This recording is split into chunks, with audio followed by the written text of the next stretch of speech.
You know these actors for red carpets and blockbusters, but before scripts, there were scars. This is for the fans who love a secret origin story. We're revealing 8 stars whose first dream died on a field, a mat, or in a pool, and the exact injuries that forced them to quit.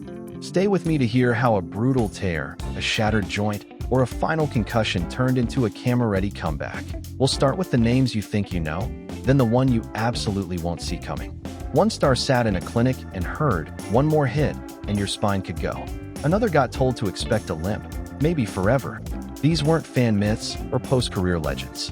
These were doctor's orders, ending plans that had been mapped out since childhood. And somehow, those warnings turned into screen power. Here's the frame. We're talking athletes who weren't dabbling.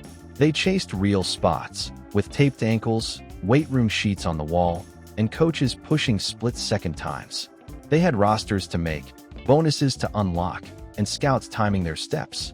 Then an MRI, a sharp pain that didn't fade, or a training room whisper drew a line through the future. The pivot to acting didn't come from a hobby class. It came from a void where a life used to be. Scholarships meant family pride and a path forward. Contracts talked in guarantees and clauses. Some had Olympic cycles in view, with diets and sleep tracked like a lab project. When the body said no, the hard part wasn't just losing speed or strength. It was losing the thing that told them who they were. That identity crack is where the next chapter started. Take Dwayne Johnson. At Miami, he lined up as a defensive tackle, punched in film hours, and played through wear and tear that piled up. A bad shoulder became the domino. Rehab, tape, and painkillers bought time, but the window narrowed. The NFL didn't call. He jumped to the CFL and got cut by Calgary, alone in an apartment with a trash bag of gear and a career that didn't exist anymore. He's talked about the darkness that followed and the feeling of being at the end. Wrestling wasn't a vanity move. It was a lifeline he grabbed with both hands, and later, acting became the lane that finally stopped closing on him. Sports psychologists track what happens in that moment. When your self-worth hangs on results, an injury can spike depression, anxiety, and the urge to isolate. They note the transition risk runs hottest right after a career-ending event. The routine disappears, teammates disappear, structure disappears. Without that scaffolding, money choices get shaky, health backslides, and identity drifts. The ones who stabilize usually find a fresh structure fast. New practice, new feedback, new goals. Terry Crews knows that grind. He bounced around the NFL, active one week, inactive the next, managing knees that swelled and ankles that tweaked again and again.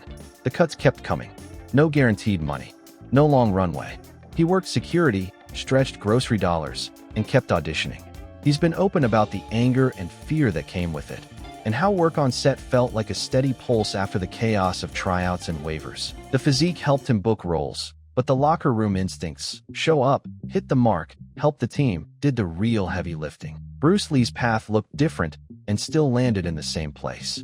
He trained so hard he wrecked his back and spent months stuck in bed, hearing that he might never move the way he did before. The competitive sparring and demos that defined him were over. That forced stillness shifted his focus toward filmmaking, writing, and the tight, efficient movement that later defined his on-screen style. The body set a boundary, and he rebuilt within it. Listen to enough of these stories, and the beats repeat. Pain that doesn't subside. Tests that confirm it. A rehab timeline that falls behind. Then the call. You're done. Some argue, some bargain, but the calendar wins. Starting over becomes the only play available. Payoff. The Rock's football exit traced back to that shoulder and a string of cuts that fed into depression. Before the ring, and then Hollywood offered a structure he could climb. From fields and fight mats, we dive into pools, tracks, and pitches next, where a bad landing, a torn knee, and a doctor's no reshaped careers just as fast. A national-level diver walked away from a board and later from the bottom of a harbor. A future action lead hurt a knee pop mid-game. An Olympic path got shut down with one medical verdict. Different arenas, same gut punch. We're moving off the gridiron and into sports where a single slip or tear resets the map. Diving platforms, soccer pitches, MMA cages, baseball diamonds. The clock runs the same, but the risks look different.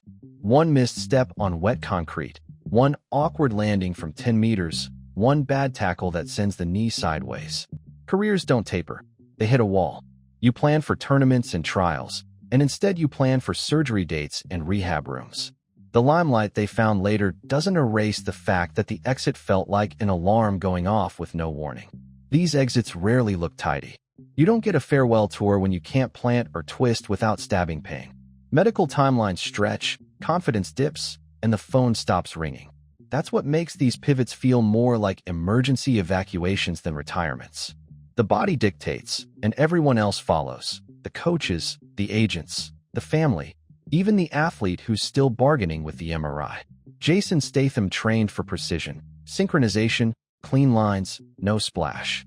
He made the British national diving team in the late 80s and early 90s, chasing finals and rankings while life outside the pool was lean. The medals didn't line up with the work, and that track slowed. Years later, on a film set, a truck's brake system failed during a stunt run, and he went off a pier. He survived, but it left a mark that blended with his old life in sport.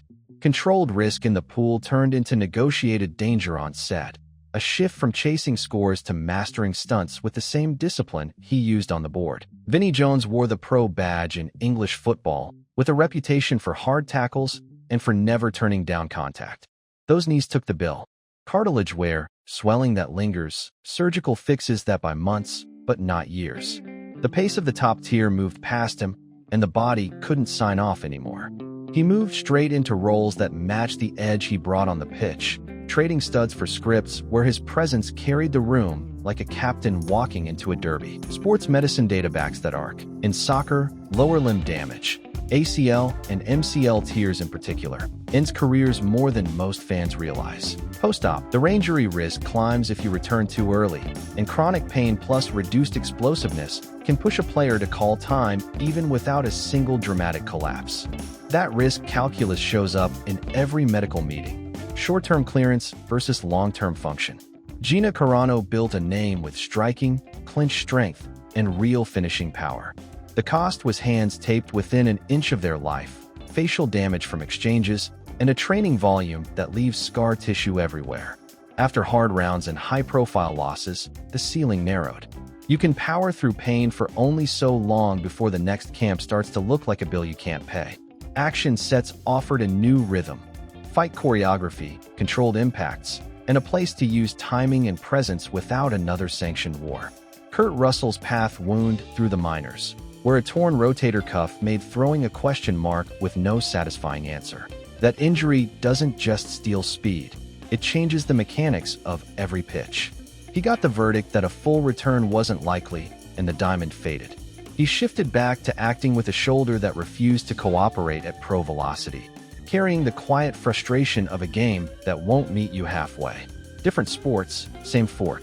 One scan, one fall, one tear, and the map flips. Payoff, Statham's diving didn't end with a single televised crash, but that near-fatal stunt scare and the stall in his competitive arc hardened the edges of the action persona he built.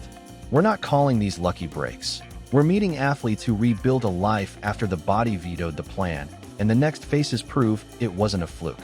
The thread isn't luck. It's rebuilding identity after a scan, a brace, and a blunt warning reroute a life.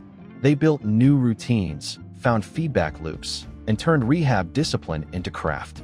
That's the real through line. If you want more untold origin stories behind red carpet names, drop the next athlete-turned-actor you're curious about, and tell us which injury story hit hardest. I'll pull training logs, medical timelines, and early credits to map the pivot. Next episode, we tackle the star who was told one more concussion could end his life if he kept playing, and then he won an Oscar. You know the name.